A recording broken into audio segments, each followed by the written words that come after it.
So getting into the trends, there's three main ones that I'm going to want to go over here. The first one, and this has always kind of been a thing, but is becoming more and more important as AI tools are becoming more and more widely used.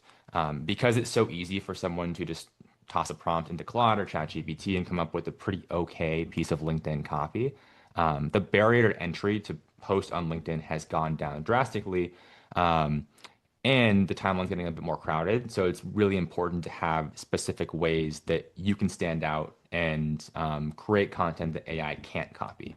And one of the ways to do that is to shift from like how to value oriented content to how I content. So including more narrative and stories in your content. The rule I like to employ here is you want to pair every single take with a story, like the example on screen right here is a post we did for Austin around account executive comp. And you start off with the take of the amount that account executives are still clearing, and then making sure to include an anecdote there. But I'll pause there, Austin. You want to hop in? Any thoughts on including stories and narratives in your content?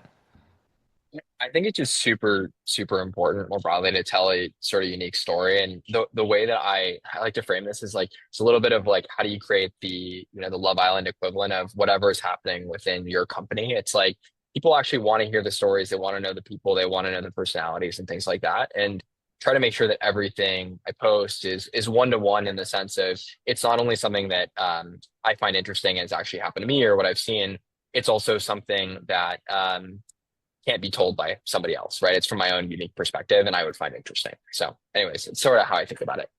Yeah, that's the key, right? And you'll see this with a lot of the trends we talk about in the next few slides as well. The overarching theme is making content that only you can create. Because even if AI wasn't in the picture, it'd still be very important, but it's even more so now that again the barrier to entry to create content has gone down so much.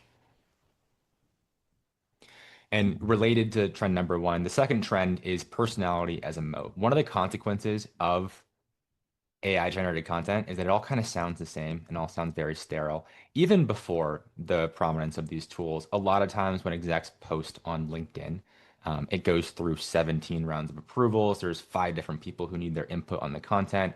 And then even the exec or founder themselves might be a bit hesitant about sharing their real opinions on the timeline.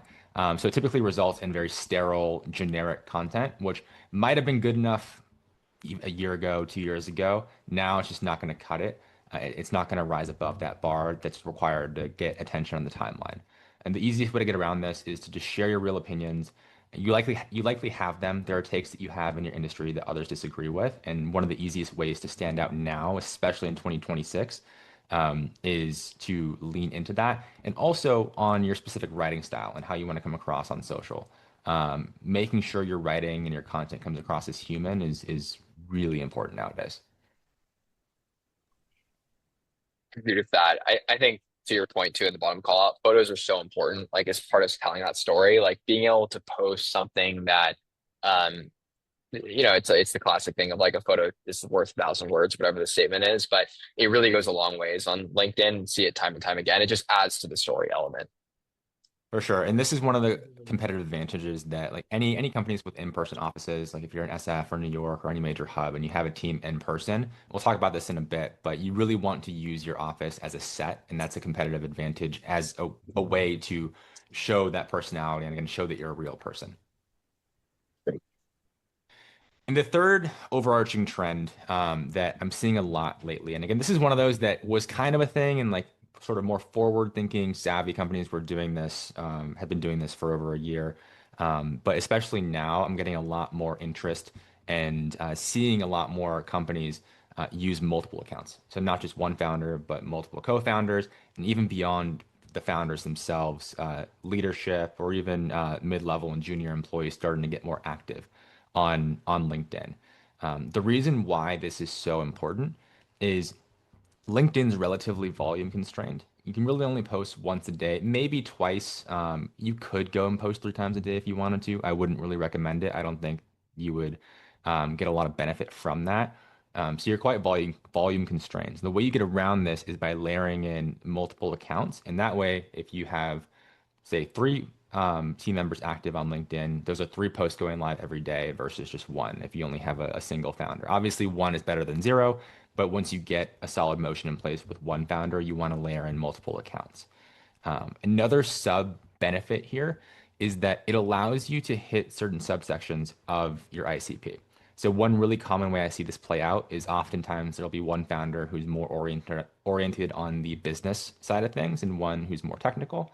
So the split in like topic selection here often will look like the business oriented founder talking more about company growth and more customer related topics.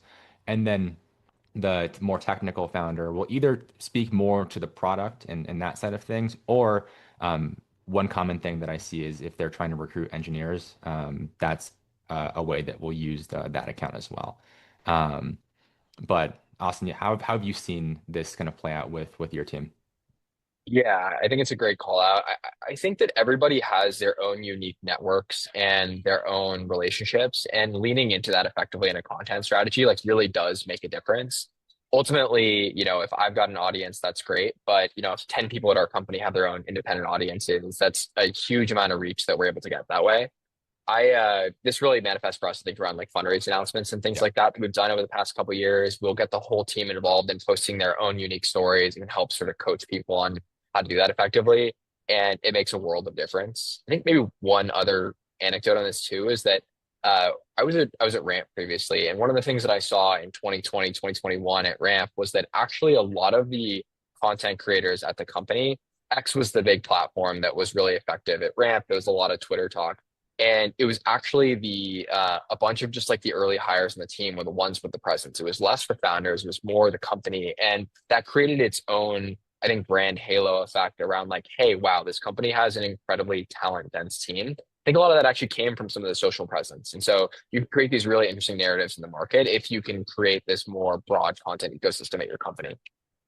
totally. And then one call out I'll say here before moving on to the post formats is when you're figuring out who on your team should be active, I would try to identify the people who already have an appetite for posting. What a lot of companies will try to do is make people post. And if there's no inherent interest there from either one of the founders or leadership or even like junior employees who are trying to get active, it's really hard to convince someone to start posting if there's not already a level of interest there. But there's likely at least a couple of people on your team who have shown interest there. So lean into them and then they'll lead by example and get more of your team involved. But I think a good North Star to try to work towards is if you can have about four or five people consistently active on LinkedIn, you're in the top 1% for sure. So that's a